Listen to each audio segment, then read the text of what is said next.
Hey guys, so I said on Instagram yesterday that I wanted to do a Q&A video today. So that is what I am going to do. I got some good questions in my uh, story response and then also on the actual Instagram post. So I'm just going to dive into some of these. So in no order of importance or anything, I'm just going to pick some and kind of talk about them. So the one of the first ones that I got, it says, and I actually answered this on Instagram too, but I want to go a little bit further in depth. But it says, when bulking, do you sometimes feel really full, stuffed after your meals?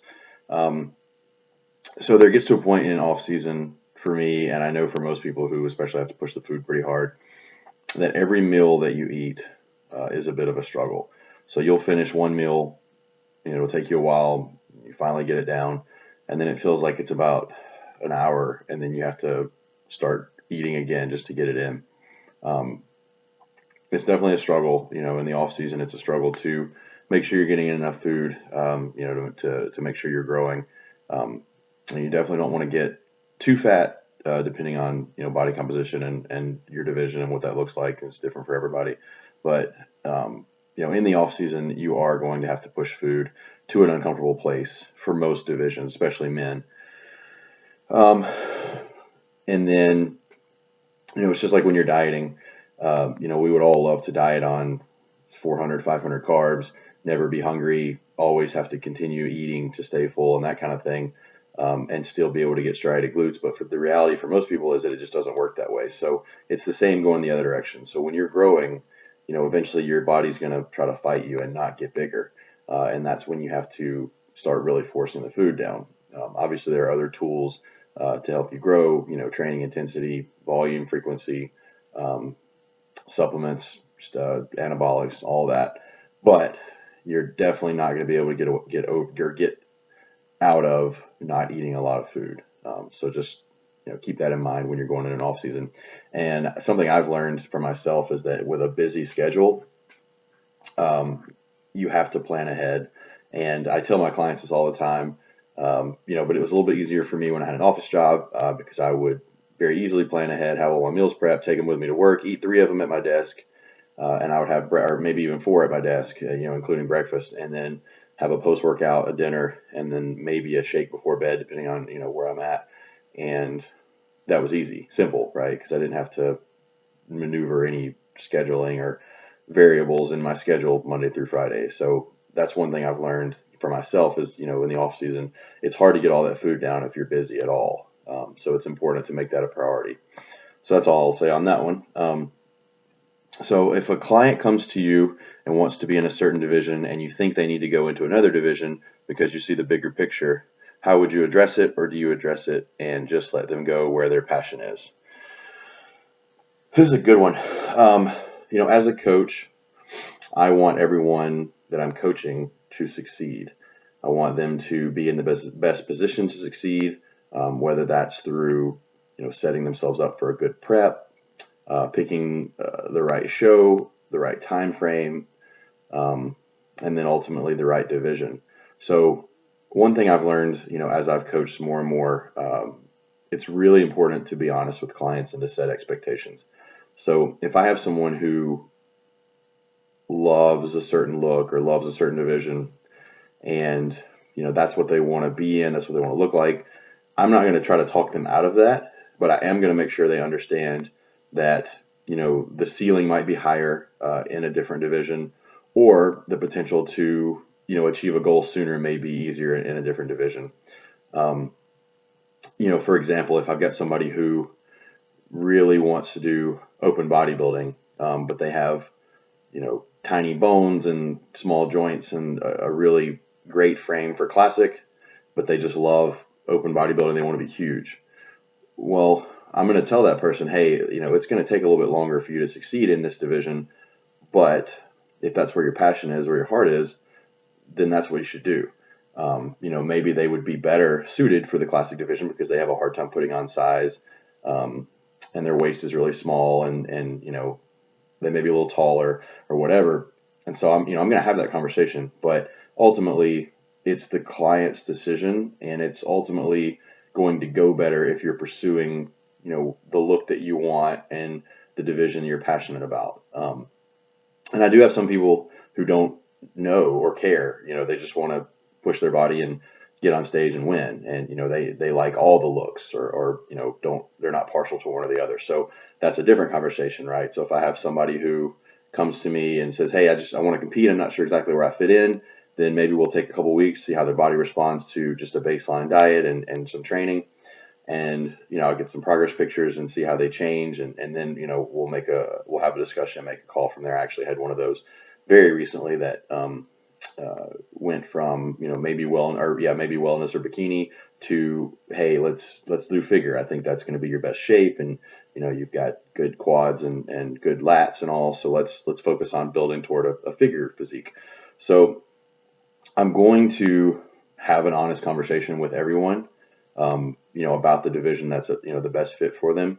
But then, like I said, ultimately it's their decision, and I want them to pick the one that they're going to be most passionate about and enjoy the most, because that's where you'll be able to put the most effort into and enjoy the process, which is way more important in this whole bodybuilding thing than people want to talk about. It's you want to enjoy the process, at least to the part where pushing yourself and seeing your body change. Those are the things that that we really get a lot of satisfaction from.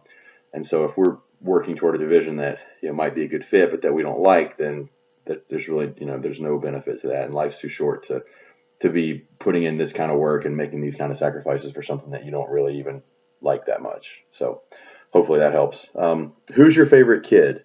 So I have 2 dogs, and Chewy used to be a huge pain, and he has probably moved to the front of the favorite kid thing because he seems to like me better than Anna, so I'll take it. And I've got this client that calls me dad sometimes, and he's okay, I guess. So there's that. Anyway, so next question. If doing multiple shows in a year, how much time should possibly be between them in order to properly take advantage of the rebound? So great question here. The reality of the answer to this is going to start with that it depends, just like most other things in this realm. But some of the context for that is, what division are we talking about? What was the feedback from the judges? If it's something like conditioning, that's something you can fix, from show to show if there's enough time, and it depends on how far off the conditioning was. So maybe you need another couple of weeks to just bring in a little bit more tightness and dryness. Dryness being low body fat, not lack of body water. That's a topic for another video. But anyway, so if you have 2 shows in a year, it depends on what you need to adjust. So if you're an open bodybuilder and you're a heavyweight, right, and that's 198 up to 225, 0.25, whatever. Anyway, if you are 199 pounds and your feedback is, hey, to be a heavyweight successfully, you're going to need to get significantly bigger, then you probably need to take a year and not try to do the show, within the same year, unless you're just a hyper responder. Again, there's a lot of nuance to this. So if you are, if you're a female and you're enhanced, maybe you can, take 11 weeks and, make some pretty drastic changes to different parts of your physique and grow. And if you're natural, maybe you need a little bit longer. I don't think the post-show rebound is as applicable to a natural athlete, because I don't think, in that depleted state, your body's going to respond as well without anabolics, right? So if you're a natural athlete and you've gotten ready for a show and you're super lean, I don't think you're in a good spot to grow at that point. I think you're in a good spot to get fat. And so, that's not something that you want to take or want to really push as a natural athlete, because you're basically just going to get fat and uncomfortable, for no reason. So ultimately, I guess the answer to this would be, it does depend. And I think for most people, you need a little more time than you would think, whether that's to grow or get a little bit leaner, or whatever the case may be. So, I mean, you want to just make sure you give yourself enough time, especially if you have changes, pretty significant changes that need to be made. You want to give yourself plenty of time to make those, and then, be able to diet again, and without setting yourself up to have to, crash diet or use a whole lot of drugs to get the body fat to come off and that sort of thing. But again, it all kind of depends on the context, like what division you're at, what are the changes you need to make, and how quickly do you lose fat? What do you feel like, at the end of a prep for one show? How do you feel, right? If you still feel good, motivation's high, energy's okay, you're not hungry too bad or anything like that, then, you know, then maybe you can, compete about 8 weeks later, right? And just take a couple of weeks of pushing food up a little bit, maybe a little bit longer, depending on how lean you are, at that show. And then, once you get 3 or 4 weeks of pushing it, then maybe you can come back down, or maybe even grow for 8 weeks into a show, depending on what you're taking and your genetics and training history and that sort of thing. So it's very, like I said, very nuanced, but it's important to just be honest with yourself and realistic, and ask yourself and your coach, can we make these changes that are required to achieve what we're trying to achieve, whatever that might look like. And also, look at the um, long-term thing, right? So like if you're wanting to be a pro bodybuilder one day, in the open division, and you get on stage and you're 5'8", and you get on stage at like 170 something pounds or 180 pounds or whatever, then, maybe you just don't compete the second time that year, or you just try to do them close together so you can jump into a growth phase, even sooner. So again, it's all about the context, but ultimately you just want to make sure that you have enough time to make the changes that you need to achieve whatever you're trying to that year, and then, set yourself up to diet again when that time comes, in a way that is not too unhealthy or, dangerous or anything like that. So the next question, what's your biggest takeaway from this season? So there are so many things I've learned this year, and so many things that are important, that have happened this year. So the first thing that I would love to address is that I realized this year, and I kind of already knew this, but it was something that I kind of figured out along the way also. But, I left my job in, I believe it was March, maybe April, and, went to do this full time as a coach. And, there's two things that I learned from doing that. One, I love this, and I wouldn't want to be doing anything else, for a living. The other thing is, I might be able to have some success with this. It's been a good year for my clients. I've had, a couple overall wins. I've had some class wins and some, top 10 national finish. And I've had a couple top 10 national finishes, and some other just, good placings and good showings from different people. And so not only that, but I've had some people who, were just general population clients or future competitors that have made some great strides, with different things. And, it's just been a phenomenal eye-opening experience to see, what, this team is capable of, and that kind of thing. So, I've learned this year that like I said, I love doing this, and that, it is possible, for me to have some success with it, especially with some really great people, surrounding me and letting me guide them and that sort of thing. So, the other thing that I've really appreciated this year is the camaraderie and support and that kind of thing among people that I coach. When I left my job, I never thought about the part where if I have multiple clients, in the same area, or not, not even in the same area, because Instagram allows us to feel like we're neighbors all the time anyway. But I've learned that people supporting each other is huge. Having that team, having those people encourage you, supporting you, congratulating you, suffering with you, talking crap about your coach together.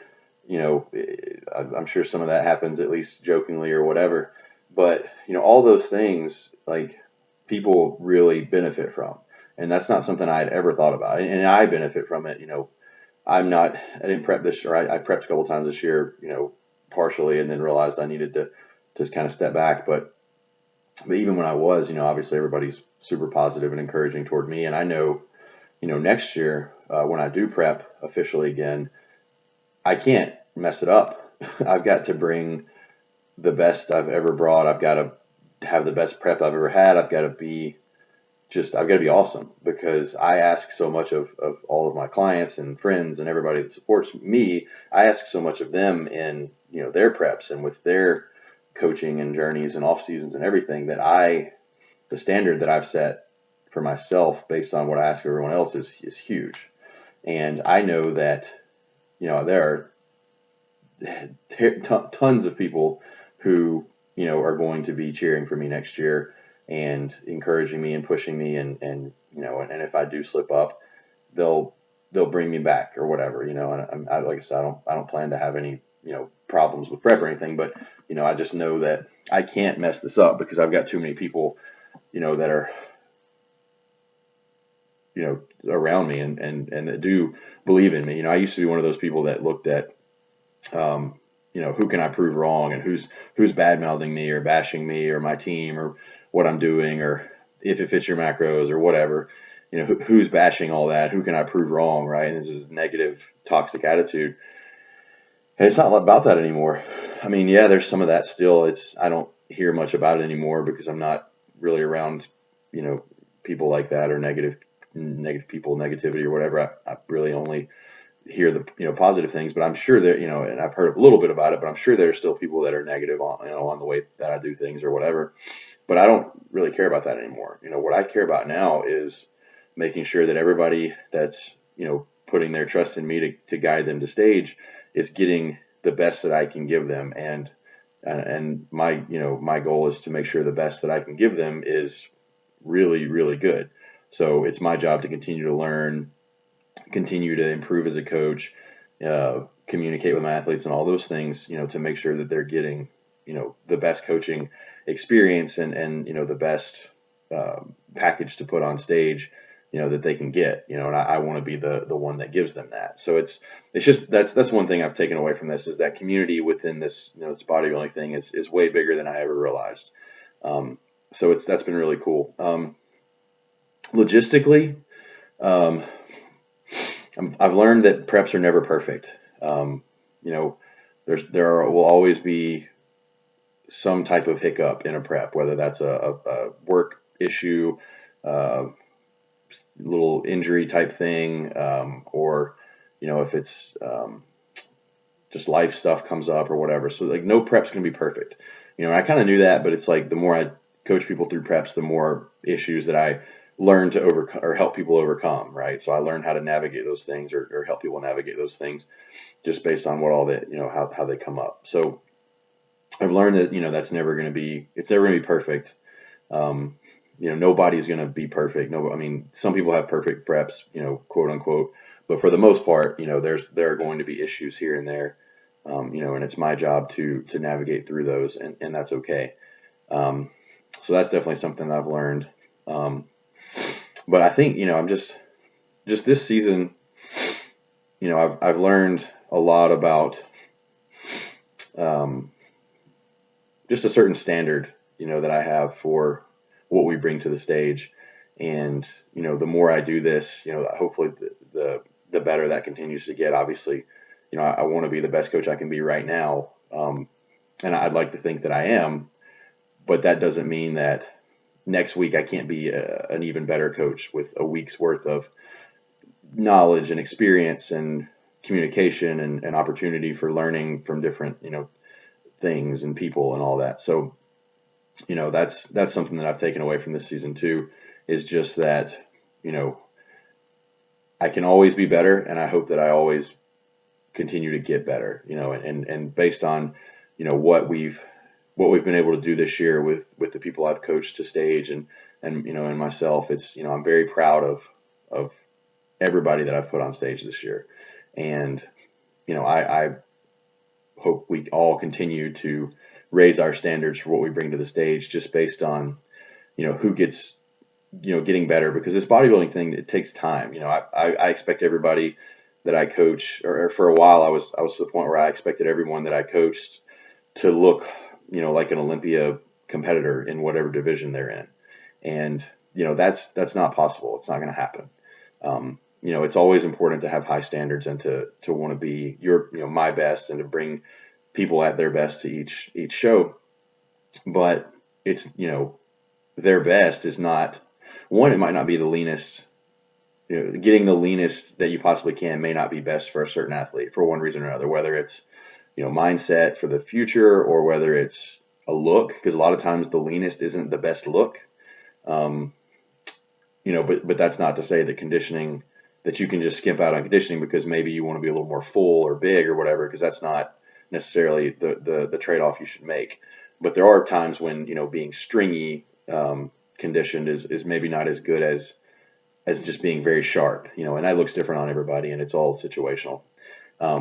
But the point of that was, every athlete that I coach, we want to bring our best. And so I think just based on this year, how well it's gone, and how much people have even improved, throughout this year, I expect everyone to continue to improve. And then again, just to continue to, help everyone, bring their best to the stage every time, and so again, their best is going to be, different for everyone, and that's okay. There will be some people who get on stage after a very short prep with minimal quote unquote suffering or whatever, and they're going to look, like almost a pro or whatever. And then there will be some people that have had to really grind for however long, and maybe they just don't have the muscle yet to look like a high level competitor, and that's okay too, right? You can control what you can control in a time frame. So the goal is just to be realistic with expectations, but also to just help everyone where they're at to bring their best each time and to improve on that every time. So that's just something that I've sort of learned this year. It's always about being your best, and then continuing to make your best better each time. That was a lot. So hopefully that was informative and not rambly, because it felt rambly. But if you finished, or if you listened through that one, I appreciate it. So you look like a superhero. Well, I don't want to call myself a hero. I'm just giving diet plans and macros and workout plans and stuff. But, you can call me what you'd like. That's fine. And then a couple others. I got one on one of my question things. It was what's your favorite dessert if you had to pick one for forever or whatever. It's cookies and cream, Oreos, whatever. S'mores is a very, very close second, but s'mores is sort of a unique flavor, where cookies and cream is it never kind of gets old. So cookies and cream, easily, whether that's a cake or pie or shake or whatever, cookies and cream, that's the answer. Another question I got on Instagram DM was, what are some good qualities, or what's the best quality for a client / athlete? This is a really great question. Selfishly, I want everyone to be the best client for me that they can, and then obviously, for them, they're going to get the results if they're, being a good client. Hopefully, if I'm a good enough coach. So, some of the qualities that I appreciate and other coaches appreciate that I've talked to, in an athlete or a client. One is just adherence. All right, so I can give you the best plan in the world, right? Or I can find, Chad Nichols, who just coached, Rami last year to Mr. Olympia, and I could take his plan and just give it to you, right? And if you're not following it, it doesn't mean anything. And I understand that it's not easy. It's not simple. I mean, it's simple, but it's not easy. If it were easy, we would all be shredded and huge, or, whatever that looks like, depending on what your goals are. But it's not easy. But, if you're hiring a coach, spending your money and the coach's time and your time, following the plan is obviously, priority number one.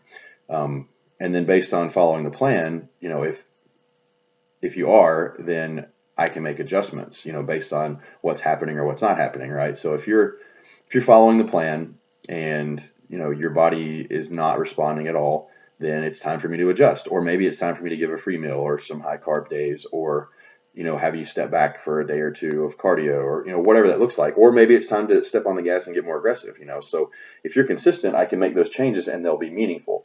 If someone is sporadic with their diet or their macros or their workouts or cardio or whatever, it's not going to matter what I do, what changes I make. Because if somebody's eating 100 carbs one day, 170 another day, 60 one day, 400 another day, then I can take their, if their spreadsheet says, 180 carbs, I can take them down to 150, and it means nothing because they weren't eating at 180 for long enough for anything to really show, to show up. One, like, we're not seeing what your body's going to do at 180 carbs. So me changing the spreadsheet number to 150 isn't going to do anything to their bodies, unless they just immediately start following the plan. But then at that point, 150 might not be enough carbs. So you're going to lose weight really fast. You're going to feel bad. And then you're going to stall sooner at that point because you waited until the carbs were lower to start following the plan. So the biggest thing, as far as being a good client and a good athlete, is following the plan. It just has to be done. And there are some flexibilities within that depending on different scenarios. So somebody that's 7 weeks out of a show, there's really no flexibility. There's no wiggle room. It's pretty much here the macro. If you have macros, or here's your macros, but make your own food, right? Don't go to restaurants and guess or eyeball. Don't get a bunch of packaged stuff that's maybe divided out, or maybe the nutrition facts are right, because there's 20% variability allowed in nutrition labels. So 7 weeks out, or that's arbitrary, but whatever it is, like, it's important to be optimal with everything so that you're getting the results that you want, and so the changes are relevant. If you're on a meal plan, then follow the meal plan. It's just that's that simple. And then the workouts and cardio, do the cardio. The workouts, that's the easy part. Everybody works out, so do the workout like you're supposed to, and then do the cardio like you're supposed to. And then when I take cardio away or add cardio, then it'll be relevant because you've been consistently doing that level of whatever it is. And then when I change it, you're doing a different level of whatever it is, and so your body should respond accordingly. So the biggest thing, adhere to the plan, right? That's just non-negotiable. Follow the plan. The other thing, being a good client, good athlete, checking in, obviously important. If you don't check in, I can't make changes because I don't know what you're doing or how you're feeling or anything like that. So checking in on time with the proper data that I'm asking for, the pictures in the same lighting, same time of day, all that stuff. That's huge, because if I don't get check-ins, if I don't get the information, I can't make changes, period, because I don't know. I'm just blind at that point. The other thing, and within that check-in framework, or just in general, I need feedback, right? So I have a couple of things on my check-in template that are going to give me information that I need. That's why I put them in there. So, it's important to make sure that those are included in your check-ins and that you fill those out honestly and truthfully. So it's important to give me feedback. If there's something I need to know in between check-ins, then text me, let me know. Like if you have an injury, or if you, let's say you're on a meal plan and you spilled some food or something, and you don't know how to count macros, then let me know that, right? And I'll give you some suggestions on how to fix that, or how to replace that, or what to do in that situation. So things like that, it's communication with coaches is huge. Giving me that feedback, giving me the information I need, allowing me to drive, as needed. Something else too, I didn't think that I would ever encounter this, but I have heard of it before. If you send check-ins to a coach, like I said, keep the lighting area, or the spot, the lighting, the attire, and the time of day all the same, but don't use filters when you check in with your coach. If you send your coach pictures with filters and you look better in your check-ins than you do in reality, then your coach may be less likely to change things, to get aggressive enough to get you in conditioning, or get you conditioned. So don't put filters on your check-in pictures. And then, so that's just part of the check-in stuff. And then as far as, the feedback and stuff, be honest with your coach, right? If you feel something, you can say it, all right? If you're exhausted or if you're getting dizzy or you're actually hungry or something's hurting or you don't like something, that may be something that can be worked around. Most of the time, I'm going to be honest with you. If you say, hey, I don't like cardio, well, sorry, we can take some food away probably, but there's a certain time when if you need to get lean, then that's what we're going to have to use. Or hey, I don't like a certain exercise because I don't feel it. Okay, cool. Then maybe there's a different exercise we can pick. Or maybe this is non-negotiable and this is an exercise you have to learn to do. There's very few of those, but there are some. So those are important too. Just like I said, communication, feedback. So just to recap that one, follow the plan, check in with all of the things about check-ins that matter. So on time, pictures, data, all that stuff, pictures, the way I asked for them and consistency and all that kind of stuff. And then, feedback and communication. Those are all just huge for being a good client. And, if a coach has all of that, they should be able to get you ready. And then I guess just a side note on that is give your coach enough time. Don't come to a coach and say, hey, I want to do this show in X number of weeks and it's, and you're nowhere near ready or whatever. I mean, because that's a conversation that a lot of coaches that are new, and myself included, wouldn't have with someone. It's something I've gotten a little better about recently. It's like, hey, if you're going to hire me, that's not the show we're doing. I'm not comfortable pushing you as hard as you would need to for that show. Or you're going to get on stage not looking ready because that's just not enough time.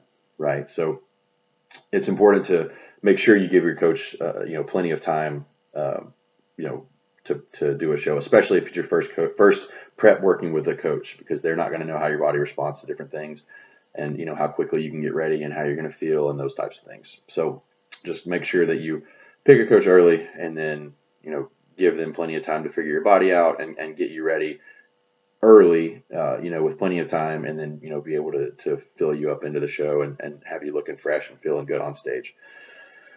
Let's see. Another question that I had wasn't really related to competing, but like I said, I do have several general population clients who don't compete, who also want some good information. So the last question that I'll answer on here: how do you stay adherent to a plan if you don't have a specific goal, target goal in mind, as like a show or a photo shoot or whatever? What can you do to continue to make progress, if there's no extrinsic motivation? So this is tough. This is a hard one for me to answer because I've had competing since 2013. That's been a goal of mine since I was, started all this in 2013. But what I will say is, if you're a competitor or former competitor or whatever, it's never been okay to just eat whatever you want in as much quantity as you want and have a physique goal. So that's the first thing that you have to kind of remind yourself. So if you compete and then you don't anymore or whatever, it's almost like you have this mindset of I suffered through this, suffered through a prep, which, prep's not easy. I'm not making light of that, but it's not real suffering technically. But anyway, if you went through a prep, made the sacrifices, suffered through it, when you get done with that, it's really hard to want to make yourself do that for no reason, right? So it's easy to just say, well, I was prepping and now I'm not, so I'm going to have this cake or cookie or ice cream or whatever. And there's nothing wrong with those foods inherently, but it's like when you do that all the time, it starts to add up. So the thing you have to remind yourself of is that if you have physique goals, if you have health goals, you have to make sacrifices. There will always be sacrifices to be made, unless you're just one of those genetically gifted, people who can literally eat whatever they want and they'll just be shredded or look the way they want to look all the time. And there's, 1% of the world that's like that. So if you're watching this, you're probably not like that, unless you're one of the 1%. But you just have to remember that, anything worth having is going to take some sacrifice. Whether that's work related or whether it's knowledge related or whether that's physique related, whatever. You're going to have to, if you want to look a certain way, you're going to have to do certain things to achieve that. Now, it's easy to say that, but then in your day-to-day life, you have things come up, you have events and, people telling you to eat this or that, or, free food here and, work donuts and lunch with boss and sales lunches and sales dinners and whatever. You're gonna have all that kind of stuff come up. So if you're not a competitor, if you're a competitor, then you just have to figure that out and not partake, whatever that looks like. But if you're just just you have physique goals, but they're not to get on stage, they're not that specific, there's no specific time frame linked to them, then it's important to create some good habits, and to understand what you're doing and how to keep that consistent. So if you're eating flexibly, and you have a dinner at work or whatever, or not at work, but you go to a restaurant, whatever you would normally eat, just order that. Like if you're at home, if you have like set up a meal plan for yourself, or you've got macros for yourself, and you've eaten what XYZ throughout the day, and you've got enough room for fish and vegetables for dinner that you would normally make at home, just order fish and vegetables out. They're going to probably use some butter, they're probably going to use some oil, whatever, cook the fish and cook the vegetables and stuff. But if you're doing that once a week, a couple times a week, that's not going to matter very much. Or if if there's no option that's like similar to what you would have done, get something else that's going to be a lean meat, some vegetables and some carbs. That's not going to throw you off. If you go to, if you have kids and they want to go to Chick-fil-A or McDonald's, even get a grilled chicken sandwich and some fruit, or whatever side they have that's less, it's not fried and not greasy or super high in carbs or whatever. You can still make those healthy choices even if you're out. So that, and the biggest thing is just creating habits. I have a client that I'm still working with currently, but I heard him say one time, if you're out, or whatever, and there's a temptation to go off your diet or go off your macros or whatever, you only have to make a decision once, right? So if you go to and this isn't perfect, but it really makes a lot of sense. So if you go to a restaurant, say you go to Chick-fil-A with your kids or whatever, you can go up there and say, hey, I'll get the number one with the waffle fries, large with a sweet tea, and that's easy, right? Like you made that decision, that's what you're eating, then that's what's happening. But you can get up there, and you make a decision one time. Okay, I'm gonna choose my goals here versus what's gonna taste good in this moment. So you go up there before you have a chance to talk yourself out of it. You order your grilled chicken sandwich or your wrap or whatever. You get your fruit.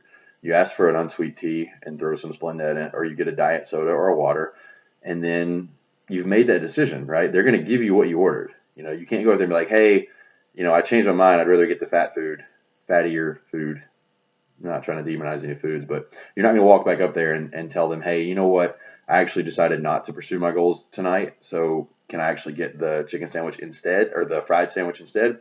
They're not going to do that because you've already ordered it and you paid for it, and so you might have to buy another fried chicken sandwich, but that's beside the point. The point is you got up there and you ordered it and you made that decision one time, you ordered it, and then when they bring it to you, you're going to eat it because it's what you ordered.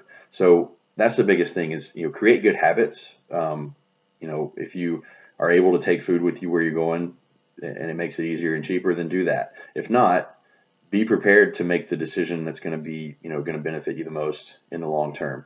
So that's the biggest thing is create habits, make the decisions. It gets easier to make the decisions over and over. You get into that rhythm of I'm eating healthy, I'm choosing my goals. You do that over and over, it becomes much easier to make that same decision. And if you do it before you allow yourself to talk yourself out of it, then more often than not, you're going to make decisions that future you is going to be proud of. So that's the biggest thing. You don't even necessarily have to have a why. That was one thing that I talked about with somebody earlier is, if you're a Gen Pop client who doesn't have a show, what's your why? And your why could be just, I want to feel good and I want to look good. And that's fine. That's great. You spend an hour a day working out, or maybe an hour and a half, 2 hours, whatever.